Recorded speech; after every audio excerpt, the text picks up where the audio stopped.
From the Cowboys Club at the Star in Frisco. Brought to you by Geico. Switch today and see all the ways you could save. Choose VA. Veterans get the benefits you've earned. Visit choose.va.gov. And by SWBC Mortgage. Customized solutions to help you meet your personal and business goals. Visit SWBC.com. Now, your host, Shannon Gross. Welcome to the show. It is a very special show tonight, we'll just call it our Thanksgiving show. Even though it's Thanksgiving Eve, we'll call it our Thanksgiving show, live here from Cowboys Club in Frisco, Texas. And before we introduce I can't think of two better people to have on this show for Thanksgiving. To my right, I'll introduce first Kevin Gray from 105.3 The Fan. How are you tonight, Kevin? Shannon, good to see you once again. Nate, good to see you once again. Glad to be here. Happy Thanksgiving to you. You too. How you been? I've been good, man. A little busy. It's holiday time, so you know what I mean, spending more money than you actually have. Yep. But at the same time, it's a lot of fun, man. All right. And to your right is my standard co-host on Wednesday nights. Also my fellow co-host on Hanging with the Boys every weekday on DallasCowboys.com, the great Nate Newton. How you doing, Nate? What's up, my friend? What's up, man? And I'm excited about this young man to my right. So go ahead on. Just ignore me. I got to get this. Oh, you're sending out your tweet to promote the show? Okay. All right. And to your right, a man that is also familiar with working on Thanksgiving, both during his career and after, the great Danny White. Welcome to the show, Danny. Thank you. How you doing? Thank you. Doing well. Good. Good seeing you. Danny, I know you want to eat your salad, man. I know it's great, but you got to be a little more excited than that because he's more concentrated on the salad. No, you know what? The salad's too good, man. This is why my media career didn't take off like some of my cohorts. Right. Me and Roger, I think, probably had the same type of demeanor, type of personality, in that we were trained by Coach Landry not to get too excited about things. You know, don't get overexcited or underexcited. Just keep an even keel, and that shows up when you become a broadcaster. Mm-hmm. You can really tell on the radio. You know, I mean, there's a big difference. So I've had to force myself to actually try to get a little bit excited about things, because Michelle, our producer, and people I work with are constantly trying to get me to amp it up a little bit, and it's hard for me to do, man. I mean, my whole life I've been trained to just keep an even keel, and so anyway, maybe before I die, I'll get it figured out. But you know what? Maybe maybe we can get you excited before the end of the show. That's going to be our goal tonight. Okay. So we'll work on that. Nate, I wanted to talk to you, but you still tweet. Okay, no, go ahead on. Holla at a brother. Holla at. I'm going to get excited. Holla at That's what I was going to say. One guy that we've never had a problem getting excited on the show is Nate. Never. He's always ready to go. Let's just I was going to save this for the last segment. Let's just kick it off since it's Thanksgiving and we're here together and we're one big happy family tonight. You've eaten quite a few turkey legs on national TV. Yes, I have. Yes, I have. What is your... And off of national TV. Correct, yes.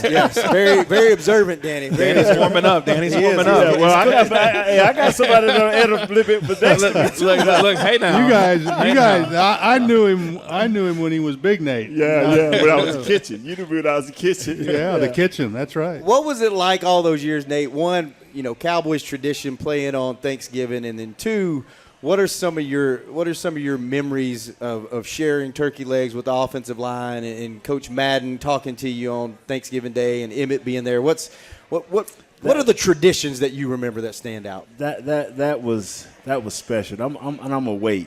I'm gonna wait because I used to watch him on TV on Turkey Days. What was it like for you, Mr. White? Turkey Days. Well, it was special for us. You know, it was. The best thing that Tex Schramm did for the Dallas Cowboys was to negotiate this deal. And I don't know if everybody knows the story. Nobody wanted to play on Thanksgiving. Everybody wanted to be home with family. And so he went to the league and told the league, we'll play on Thanksgiving, but we want to deal with the league that we're going to play every Thanksgiving, and it's going to be at home. And what a big deal. Now, you look at this year, what a huge deal this is. Coming off an embarrassing loss, nothing better, Nate, as you know, than to get back on the field as quick as you can. What you hate to do is have a bad loss and then have a bye week. Then you're sitting around and it's just festering. And it's just so you get back on the field. You're playing a team, that we should beat. The Raiders are not playing very well right now. They have to travel. We don't. Then you get 10 days after the Thanksgiving Day game to rest up for the next one. So it's just a win-win kind of a deal. And to have it every year, to know that you can plan ahead of time, it was a big thing back then. Of course, back then it was us and Detroit. Yes. Now they got the third game. But it's still a big deal because the whole rest of the league is watching you. It's a primetime game, and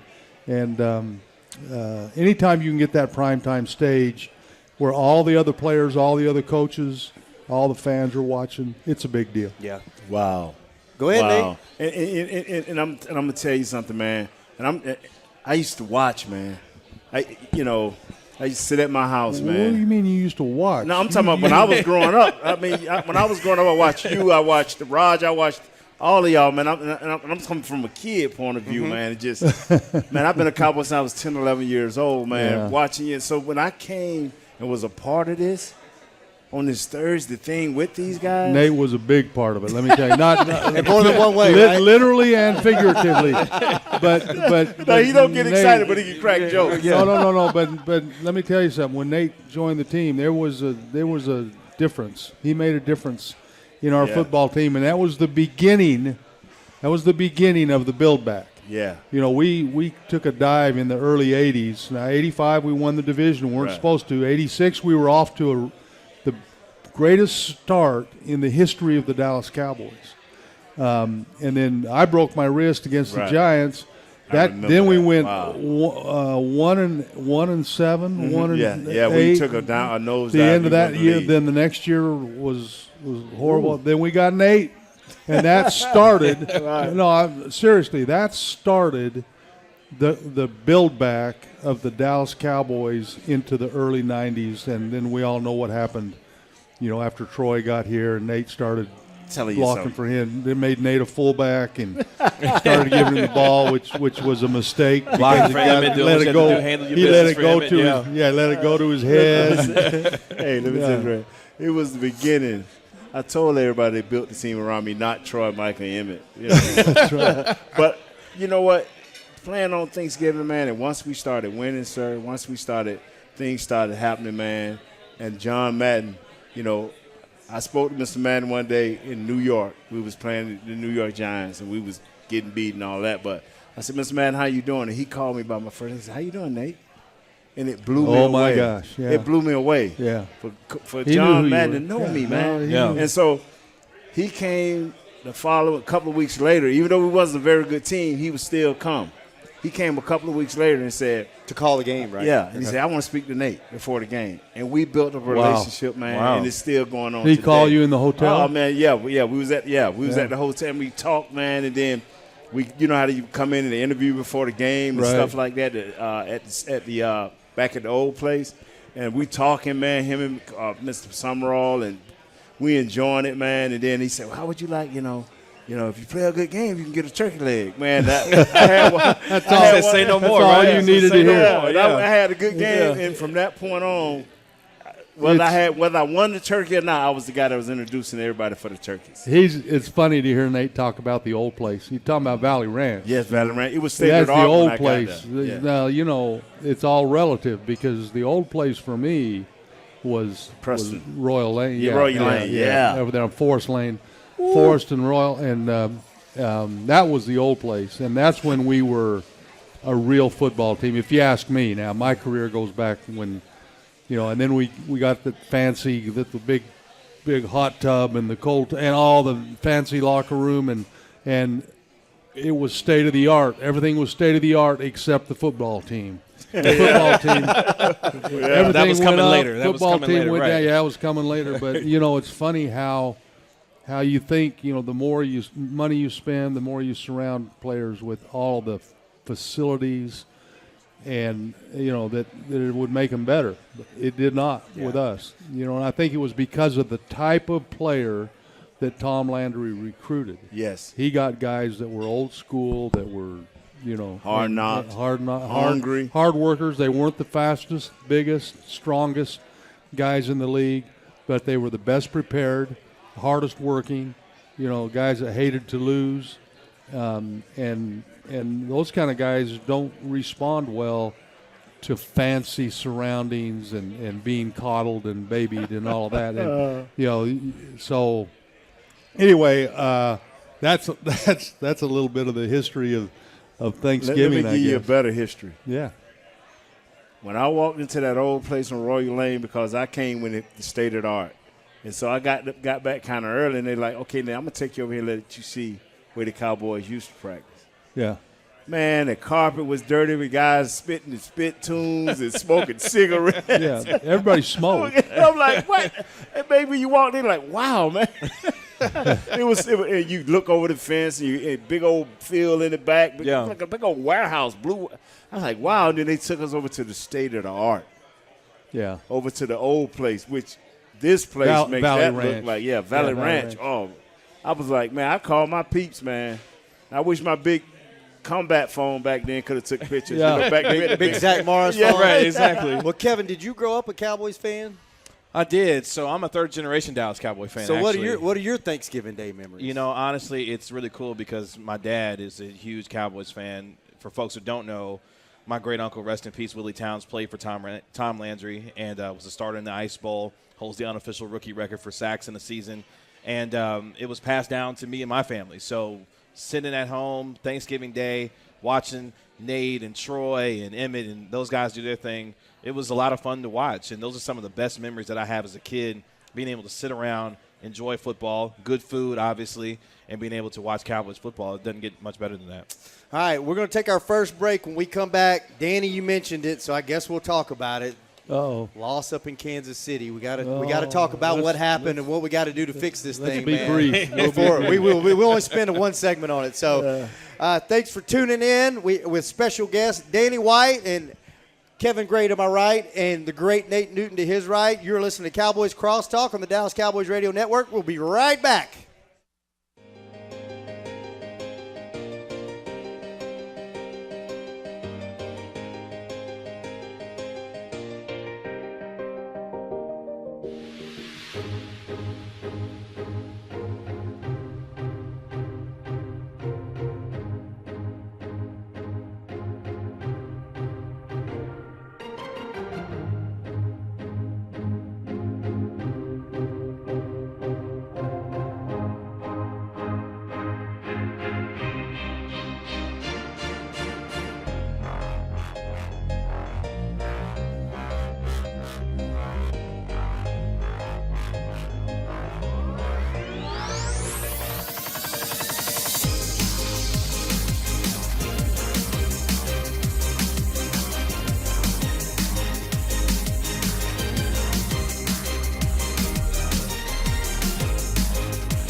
From the Cowboys Club at the Star in Frisco. Welcome back on Thanksgiving Eve for this special show with our very special guest, Danny White.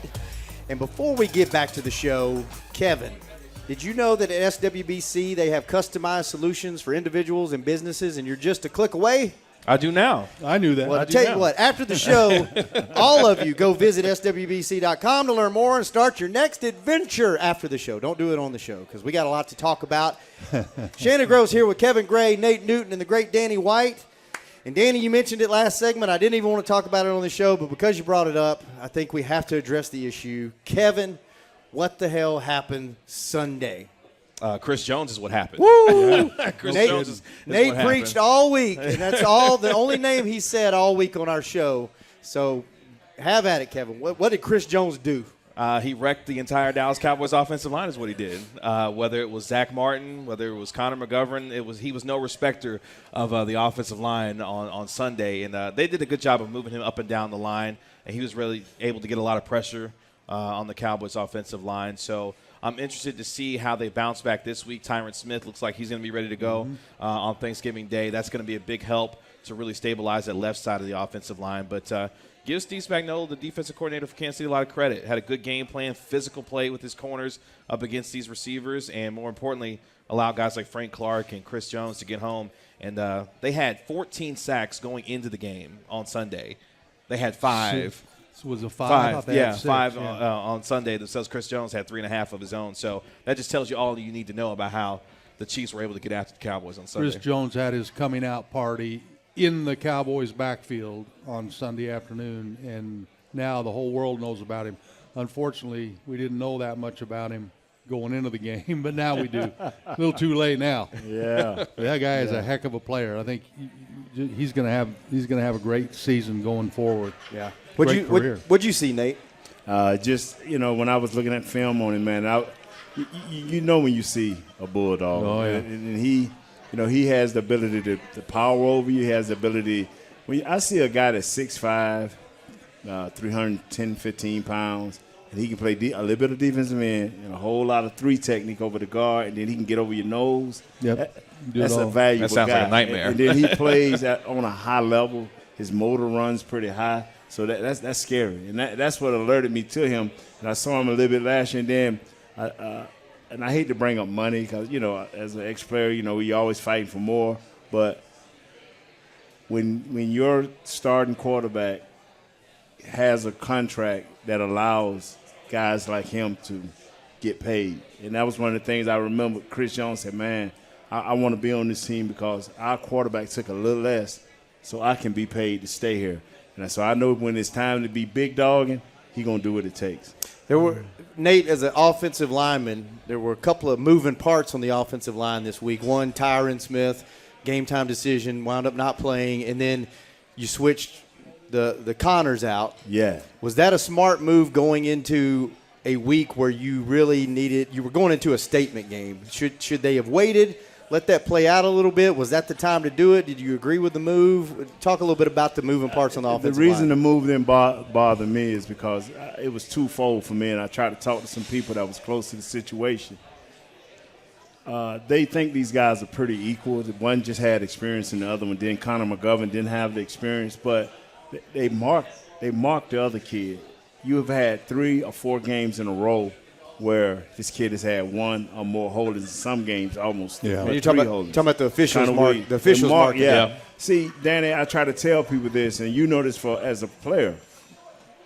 You have a 4-game window where referees look at film, and you have to erase all those bad marks because they don't want to see game after game after game. Well, he had 4 games and 4 holdings, 2 or more. You were marked. So now Yeah. the coach before the game, like, hey, man, better watch that 52. Yeah. Hey, man, watch that 52 so players flailing on you.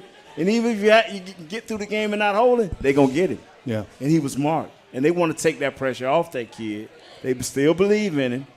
They want to take it off, and they want to see what this other kid can do because they say he earned the right to have a chance. So it's just too bad that you got to have Chris Jones as your Your first assignment. Your first assignment. Yeah. But this kid played, and he got through the game, and he will get better. So let's give him a game or two to see because we know, and I give it to Coach Philman, the offensive line coach. I think he saw what his kid was starting to lose confidence, so you got to make a change sometime. And you don't have but 17 of these. It ain't like the NBA, so you have 82 of them. Right. You only have 17 right. of them. It'll help having Tyron Smith to your left to be able to look over and have some help Yes. on that left side of the offensive line, too, with Conor McGovern being there at guard. Put that bionic arm out there. And That's right. snatch him up. Danny, how big of a impact do you think not having Amari in the game? We saw a lot of drop balls. Like what we talked about it on our show. A lot of people out there are like, oh, CD's a number one. He's a number one. But you saw in this game where when your number two slides into number one, 3 slides into 2, 4 slides into 3. Right. the level of competition on the defensive side kind of makes up for that transition. So how big of an impact was that Amari not being in the game? To be honest with you, I don't think it was an impact at all because we had Gallup coming back. Timing was good from that standpoint. I'm thinking going in, man, this timing couldn't have been better because, you're losing Amari on the top end, but you got Michael coming back in, and we've got a great group. I still think, even without Amari, I think we've got one of the best groups of wide receivers in the league. But getting him back will be nice, no question about it. But I have not seen people get on Dak that quickly all year. This has been the best pressure-wise. This has been the most that teams have forced the opposing quarterback to get the ball out quickly. This team had the most impact of any team I've seen all year. So I don't think whether he was throwing it to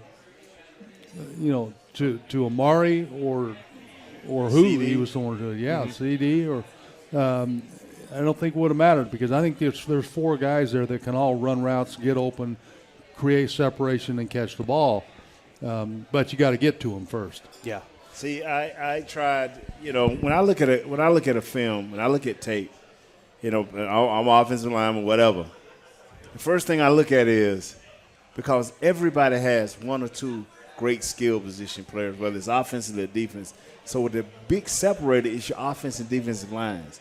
Can your offensive line maintain this defensive line that you're facing? And if not, then that's going to affect your quarterback, and that's going to affect your receivers. And so whereas you may drop back and have perfect timing in other games, when you got to get this ball out quicker, even though you can anticipate a throw, a lot of times the receiver may have to work a DB, if I'm correct, and then he may not come out that break just right. Whereas you playing against a not-so-good team, you make up for that. But if you're playing against a team that's on point like these guys was, you had to be precise. Am I correct there, Dan? Yeah, absolutely. And it's the back end that everybody looks at. The media, the cameras, everybody's focused on the back end, which is the end of the play and not the beginning of the play. The end of the play doesn't matter if it doesn't work right at the beginning of the play.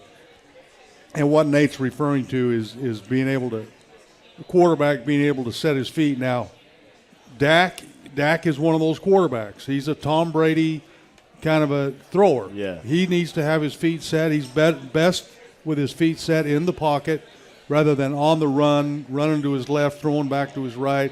Aaron Rodgers, Patrick Mahomes, those are the guys that can make those throws, but they're not as good in the pocket. So we've got a quarterback that's one of the best in the league and ever play the game in the pocket. And so we need the offensive line and the system that facilitates that, that type of a thrower, and we didn't have it the other day. Yeah, Kevin, I think everyone felt really good about this team up until the Broncos game. Everybody was like, okay, this lock for the playoffs. We're playing for the number 1 seed. Then you hit a bump in the road with the Broncos. And then it's like, okay, you're going to have a bad game. You got punched in the mouth. You bounce back. You have do what you need to do against Atlanta. You sock them in the mouth. You dominate them. You come out. You don't look back. Then you hit another bump in the road with Kansas City, and now it's kind of like, okay, what is this team? We thought we knew. Now it's kind of like, where are they at? Where do you think they're at right now? I still have a lot of confidence in this team. This has been a really weird NFL season. You think about some of the games that you've seen this year. Especially the last few weeks. Exactly. Crazy. Buffalo loses to Jacksonville. The Titans lose to Houston this past Sunday. These teams have been going through a lot this year. So for me, it's about how the Cowboys respond after a loss. They have another opportunity to do so on a short turnaround this week. And more importantly, when you start thinking about the games going into December now, you got to go on the road to New Orleans after this week, and then figuring out how do you still compete at the top of the NFC, with the Packers and the Cardinals, teams that are still jockeying, for the number one seed. So I still have a lot of confidence in this team. This team is getting healthier. We saw DeMarcus Lawrence get activated. Hopefully he's coming back here in the next week or two. CeeDee Lamb, all these guys are starting to get healthy. That's going to be huge for this team going forward to continue to build that momentum and continuity that they wanted to have, coming into a stretch like this where they're going to be playing, important games. So I still have a lot of confidence in this team, though. And me and Shannon go through this periodically. I like to think that this Cowboys team is a good football team. And what I mean by that is this is their first full year with the coaches being able to put their hands on them and getting these players in the right frame of mind. And it ain't about now. It's about what's going to be about 4 weeks from now when you really everybody's into the grind and into the now your team begins to know who they are. We get a few players back. By that time, in 3 or 4 weeks, we should have D. Law back. We should have Randy Gregory back. We should have even our Gallimore. We didn't forgot about him. Yeah. We should have him back, and he should be playing a role in this. And now, if we can just fortunately keep everybody healthy, now you're fighting for one of those top 4 playoff spots. If you can just become a better team, right now you're just a good team. Yeah. The AFC West is the league. Right now, they are the NFL, the Raiders, the Chargers, the Kansas City Chiefs. They set the standard for the last 2 or 3 years because, remember, when we was playing, the East was it. NFC East, we set the standard. They setting the standard, and this is how you got to play ball.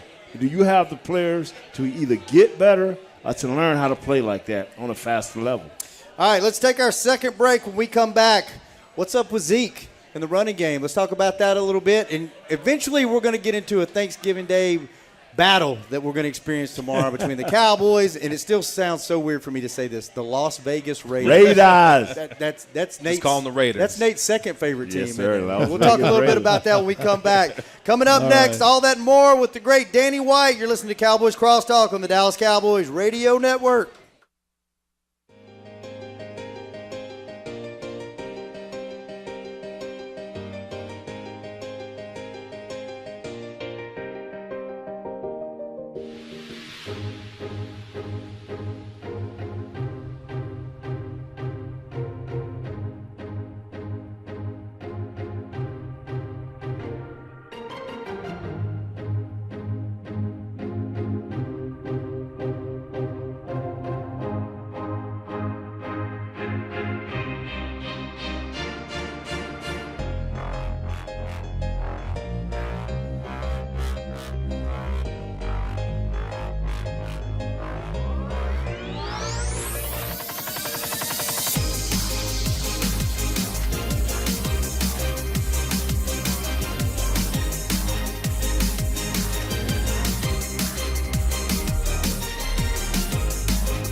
Cowboys Crosstalk. Yeah, check this out. Broadcasting live from the Cowboys Club at the Star in Frisco. SWBC Mortgage. Join the more than 120,000 customers that we've helped to find their happier way home.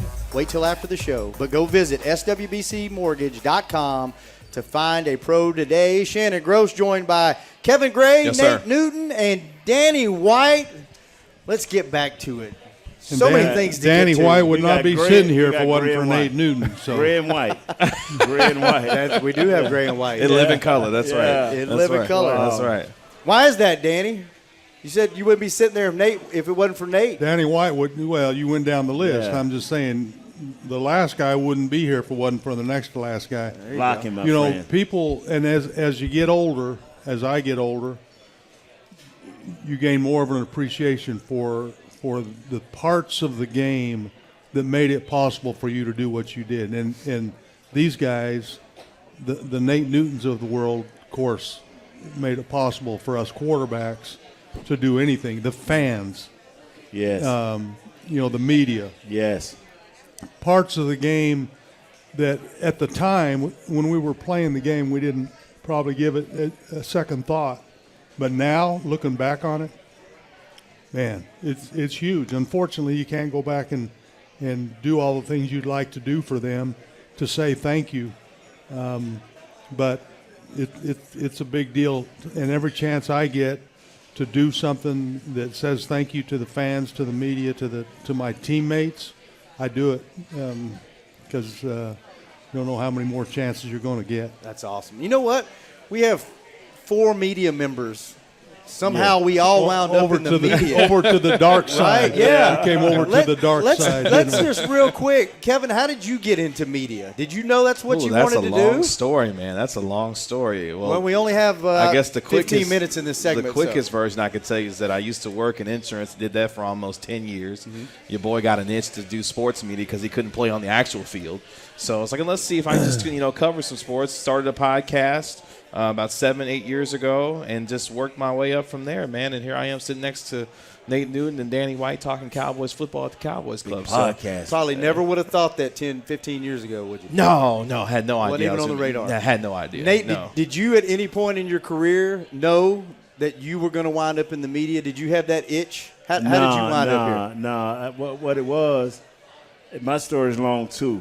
It's too long, so I'm No. You know what? You got the Cliff Notes Nate, version? you always Come on, Mr. White. Nate, you always squirm out of questions. We'll get, Mr. White, how all did right, you we're get coming back involved? to you, He's Nate. good at it. Danny, He's good at it. how did you get into media? I don't know. I just fell into it. When you get out of your career, you go one way. You go into coaching, or you go into the media. Yep. Right. I went into coaching, and for 15 years I coached in the Arena Football League. Yes, he did. And yeah. and had a great time doing that. And then when the Arena Football League went away for me, it was Compass Media that came to me and started up this Cowboys. It was a matter of timing. Mm-hmm. They started up the national radio broadcast, wanted me to head it up, and I mean it was a match made in heaven, and we just have done it ever since. It's been 12 years now. That we've been doing this, and got a great group around Michelle Salvatore, our producer. We've been together now for 12 years, and it's just been a blast. I think I researched it a little bit. Y'all went into areas where it was hard for the Cowboys media to get into, and they went and penetrated these areas. I'm correct or wrong? No, you're right. There's 2 teams that have really a national and an international fan base. Mm-hmm. It's the Cowboys and the Raiders. Yes. And so those are the 2 teams that Compass went after. So you got Brad and Babe, and those of you that are within the local listening area, I think it's 500 miles or whatever it is, are stuck with them. Unfortunately, We love Brad and Babe. We love them. People come to me and say, how can we listen to it? Well, if you live in Dallas, you can't. You're stuck with Brad and Babe. And I say that, as you know, lovingly, because there is nobody that ever did it better than Brad. Brad Sham and, of course, Babe Laufenberg. And so anything outside of that, we're in over 200 markets, and it's a syndicated broadcast so that in every market we're on a different station.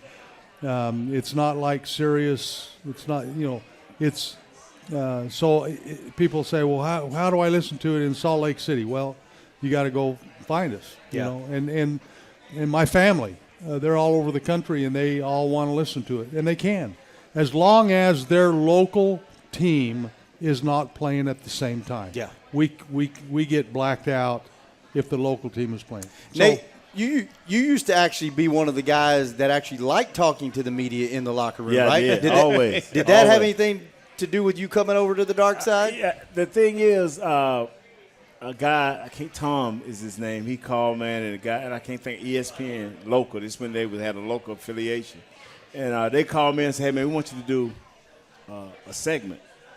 And that's how I started. I started doing a segment, and then when was this? How long ago? Randy Galloway helped me get in the door. Okay. And there was wanting. Right? See that? There was wanting Michael Irvin or Dion. And Dion was like, okay, I'll do it, but I need my guy Nate. I didn't even know what was going on behind the scenes. There you go. So they called me in and said, hey, we want you to do a segment. I did the segment. Then it turned into an hour. Then it turned into 2 hours.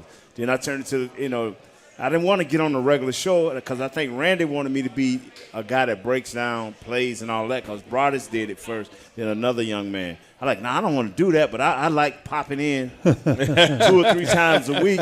I'm not trying to break down film Yeah, anymore. so I did with Coop for an hour. We did it right before Randy came on, and we did Nate and Coop for an hour.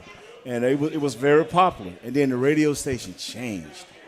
And so I went to nights, and I would tell them, I don't care how many nights a week y'all want me, because at nighttime, I love it. Anytime after 8, 6 o'clock, I'm like, call me. So I started out doing 1 or 2 nights a week, and one time I did 5 nights, and one time I did 4. So I was that guy. I was Chris Arnold. I was just that guy. Mm-hmm. And then the Cowboys called and said, Scott Purcell said, hey, man, would you like to do this? And I came over and I did it. He said, would you like to do this? I came over and I did it. There you go. And then I went out they called me out to the training camp, John Hickman. And I started doing it like me and you did. I started just hollering at the fans, talking to them because we had this runway. If you've ever been to the carnival, the fair, and the clown that's in the dunk booth that just talks trash to everybody, that was Nate. But he was in training so camp. I'm talking to folks. I'm getting people without to the sign dunking up. booth. Yeah, so I'm going crazy and everything. John Hickman said, I like that. You want to come next year? You want to stay a week? Because it started out 2 days. They still want to stay a week. Well, you want to stay the whole training camp? Then all of a sudden, I was in like Flint, and so they tried to get rid of me, but I said, nah, you can't do that now. I'm like a tick. So the moral to this story for anybody listening that's trying to break into the business, do any and everything you get asked to do. Never say no. No, that's right. And just Facts. whether you want to do it or not, grind it out, and you never know what's going to happen because it sounds like we all up here on this panel started out just not saying no, and somehow then you have here to we get are. discovered. And then a guy like Nate, now, like me, people kind of knew who I was, but Nate, to see the game from his perspective, okay, first of all, is unique, but second of all, to find that guy that can also actually put 3 words together. Yeah. And is articulate and can speak about it and say it in a way that the fans understand it, now you got something special. And it's just a matter of people knowing about a guy like Nate, and he's going to have all the work he wants. Just don't ask him to read a roster. Yeah, I can't read some of them names. Can't read. Yeah, like some of them names. Those names like get number him. 91 for the Raiders. Shade, man. He's telling the truth. He's How about Osa Odigizua? Yeah. Oh, okay, Danny. There you go. Hey, There you go. It took him 6 weeks to be able to say his first name. No, it starts 3 letters, Nate. Osa. It starts and stops. It starts and stops with Osa. Well, you can dig the rest of it later. We've all learned how to pronounce Did he get his name. Haralahu? Did he get that down? Which one? Liram Haralahu. Did he get that one down? Who in the world was that? The kicker I for don't a even week. deal with kickers. The last kick I dealt with was Danny. He was the punter. He said he ain't going to be here long enough anyway. Remember? I Yeah. learned last it kick anyway. I dealt with got was you. Danny. Yeah. He was the punter. I'll tell you what, let's take our last break. When we come back, in the last break, while we were off the air, Danny had a great topic that I want to talk about. Let's talk about that. Let's talk about Cowboys, Raiders, and what we think is going to happen in that game. All that and more when we come back with our guest of honor tonight, Danny White. You're listening to Cowboys Crosstalk on the Dallas Cowboys Radio Network.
SWBC Mortgage's Cowboys Crosstalk. Check this out. Broadcasting live from the Cowboys Club at the Star in Frisco. SWBC PEO, helping to alleviate the HR administrative burden that comes with running a business. Leave the worrying to us. Visit SWBCPEO.com to find out more after the show. We are here, Shannon Gross in Cowboys Club on this Thanksgiving Eve. To my right, Kevin Gray. To his right, the great Nate Newton. And to his right, the great Danny White. And before we get to Danny's topic that he brought up in the last break, I brought this up and I forgot about it, so I just want to touch on it really quick. Don't have to spend a lot of time on it. Are you guys worried about Zeke? No. Worried about him how? His injuries. Some people have said he's not looking like he was in the last game like he has previously in the year. Just want to know if you guys are worried. Yeah, I'm as long as we get the big boys up front. So we're good. Okay. That's my theory. All right. Yeah. That's my theory, man. A running back has to see a crease. Yes. There has to be some softness. Sunday, you handed the ball to Zeke, and boom, he was hit.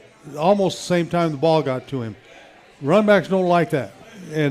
But if they can see just a little crack of daylight in a guy like Zeke, that's all he needs, and he needs less of one than most running backs. All right, good enough for me. Let's move on to what your topic that you brought up in the last break, and I thought it was great, is every year this happens. Teams start out of the gate, and you're like, they're going to run away with the division. They're running away with the conference. They're doing this. You're starting to position yourself for the playoffs halfway through the season, and it's like a horse race. Then all of a sudden, some of those teams drop back, and some teams start to surge. Now you're starting to see, Danny, you brought this up, teams that are positioning themselves to make this playoff run and leapfrog other teams. You mentioned the Patriots. Watch out for the Eagles, right? You've got the AFC West is kind of up for grabs. You've got all these, the Packers. Who do you guys see right now that worry you about surging and passing other teams to be on the lookout for? You can stick to the NFC, or you can even go over to the AFC and tell me who you're looking at right now. I think for me, and Danny brought up, this team earlier, it's the Philadelphia Eagles, and more so because of, they got a really easy schedule for the rest of the season. Their schedule is not great. Jalen Hurts continues to emerge week over week. Not that I feel like the Eagles will win the NFC East by any means, but this is a team that could finish maybe 10-7, 9-8, and catch themselves an NFC, wild card spot. So the way that they've been playing a bit better every week, I think Philadelphia Eagles are pretty dangerous as they try to make their way up as far as the NFC wildcard spot is concerned. Yeah, I mean, the Eagles scare me a little bit, mostly because they're in our division. But I look at coaches too, and so I will never bet against Belichick. I will never bet against Andy Reid. Nate, that sounds familiar. Those two. Now they're both in the AFC, so they're not an immediate threat until you get to the Super Bowl, but to the Cowboys. But those two organizations right now, there's this. Jaws. Yes, sir. Jaws. Yes, Here they come. Coming, yeah. Here they come, and those are two teams. Now the Rams and the Cardinals in the NFC, I think, because they held out Kyler Murray another week to get him. Now he's got a bye week, so he's going to be 100% going down the stretch. Look what the Rams have done the last couple weeks, with their signings. And, man, they are building a monster out there. So those are the teams that I'm seeing right now that are timing this whole thing up, and the coaches are doing a great job of putting those groups together. I tell you right here, and I get some kickback from this. This team in a world of wildness in the NFL, them Cardinals are so consistent. They are so and you don't hear consistent. just a lot about them Yes. either, Yes. That was a nice win going to Seattle with Colt like McCoy. you said, the main quarterback's not there, Yeah.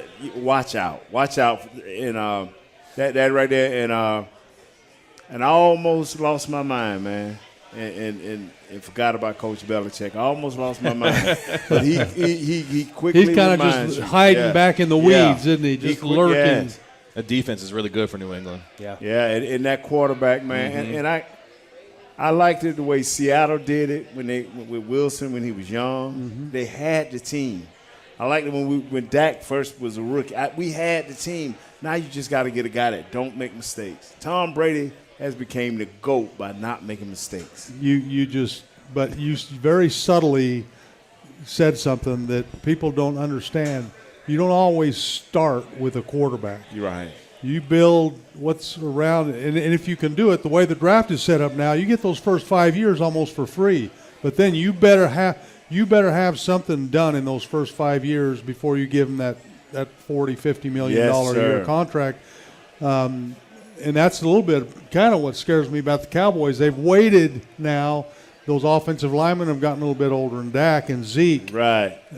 So they better get something done here in the next couple of years. But to time all that up, and I've always been a believer in that you get the team and then you find the quarterback, more so than what everybody talks about starting with a quarterback. I'm with you 100%. You know, that's what I'm seeing. You do it with a season and you do it with a career. You do it with a 10-year, a decade, but you also do it within each season. And right now, those are the teams that I see, at least right now, that everybody better watch out for. They're well coached, well organized, and they'll be there at the end. All right, Kevin, you start us off. What do the Cowboys need to do tomorrow to get the dub and have victory Friday? I think it's two things. For me, it starts with the offensive line. You know, you get Tyron Smith back, alongside Connor McGovern, Leo Collins, at the right tackle spot. Last week, they got dominated up front, with Chris Jones and Frank Clark and those guys really getting after them. And I think the other thing, too, is how does Kellen Moore schematically get these receivers open? I think last week these receivers had a lot of difficulty beating one-on-ones, beating press coverage, and not really able to get off and get a chance to get Dak Prescott open targets last week. So how Kellen Moore gets these receivers open, hopefully CeeDee Lamb will be able to play tomorrow, and if he is, that's going to be a guy that I'm looking for to have a big game. They gave him number 88 for a reason, and he's going to have to step up big time against a Raiders team that can get after the quarterback. Max Crosby, Yannick Ngakoue, these guys can get after the passer. So I want to see how Kellen Moore. Say it again, Yannick Ngakoue? Yeah. Okay, You got it. How they get after, they can get after Dak. So Kellen Moore's going to be under the microscope tomorrow to see if he can get these receivers open for Dak. Well, and what do you have to have when you have press coverage? What does a quarterback have to have? Time. Yeah. That's the two fit together. I mean, I go all the way back to the 80s with Buddy Ryan and the Bear defense. And the reason it worked is because those guys out on the corners, they were going to get open eventually, but by then the quarterback was laying on his back. So you put the two together, and that's what Kansas City did to us the other day, and it was beautiful. So, it's to me it's pass rush and running game. It's those guys in the trenches. That's why I keep, every time I have a chance to say thank you to a guy like Nate, man, those guys don't get the credit they deserve because it all starts. You've got nothing if you don't win that battle in the trenches. I don't care how good your receivers are. I don't care how good your quarterback is if you don't win that battle in the trenches. I tell you what, a quality run game. I'm not looking for 150, 160, but I'm looking for 120 good rough yards, to keep the chains moving. 4 yards a carry. Yeah. Just keep the chains moving and be dominant in the red zone. And got to capitalize in the red zone. Yeah. So I think, and Nate, that's a good point because I think everyone thinks you got to establish the run game, right? Right. You can do that early or late, though, right? That's right. You can. So what's the best way is it better to come out running the ball and establish that, or is it better to, because you think that they probably are thinking the same thing. We got to take away the run game. Do you come out and throw it around a little bit and then establish it later? This what would you AFC do? West opponents that we've played, they want to make you be one-dimensional real quick, and they gonna come out and try to smother us in the run. So we can get some quality runs, and I'm not talking about we have to just get some quality runs when it counts. Yeah. Play play great situational football. If it's 3rd and 2, let's see what Zeke gonna do. Let's don't play action pass a 3rd and 2, But let's see what Zeke can do with a 3rd and 2. If it's 3rd and 5, then okay, it's a guessing game. Got to stay on schedule. Yeah, but you got to stay on schedule. Yep. There you go. Stay ahead of the chains. Problem with establishing a running game late is you got to have a lead. Yes, sir. Yeah.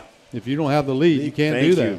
So you better get it going early. Yeah. And the Cowboys are in a unique position. I mean, on paper, that two-headed monster that the Cowboys have is as good as any in the league. Between Tony and Zeke. And the great thing is Tony's improvement in pass protection. He's become a 3-down back, so he can put him in on 1st down now, not wait till 3rd down to put him in, and give Zeke even more of a break. But we're set up on paper to do it all. Now we just have to do it. All right, let's get down to our brass tacks moment presented by Liberty Tax. Liberty Tax is a proud partner of the Dallas Cowboys. Join the team today at libertytax.com/hiring. Kevin, the Cowboys win if, and your score prediction. The Cowboys win if the Cowboys run for at least 115 yards, and they win 27-21 at home on Sunday. Or on Thursday, I should say, excuse me. Tomorrow. That's right. Cowboys win if they run the ball for an average of 5 yards on 1st down, and they win pretty easily. 3-score win. All right. Okay. I like it. Nate, what you got? Cowboys win because they're going to show up and they're the better team. There you go. That's all there is to it. That's it. Enough said. You know how I feel. If they win by 1, if they win by 3rd, I don't care. Just score more points than the other team. Yeah. What you think? What's your thing? 1 minute. We got 1 minute. What you think? Man. Gotcha. I don't know what Just to say Cowboys think win this and week. end the show, Shannon. There you go. I mean, I'm with you. I'm with you. I think the running game is going to be key. I think you can beat this team by slinging it around, right. But I think you've got to establish the run game. I don't know what the offense can do without Amari, so I'm not going to go real high over 30. I'm probably going to go 27-21 Cowboys. So I like it. You excited to see Luke Combs at halftime, Nate? Yes, sir. 35-17. 35-17 Cowboys. 35-17. There we go. All right. Nate, it's always a pleasure. Kevin, thank you so much for coming out tonight. Good to see you. Hey, man. Danny, thank you for joining the show. It was great. Happy Thanksgiving, everybody. This has been Cowboys Crosstalk on the Dallas Cowboys Radio Network. Yes, sir. This has been a production of DallasCowboys.com and the Dallas Cowboys Football Club. How about this, Cowboys? Yeah!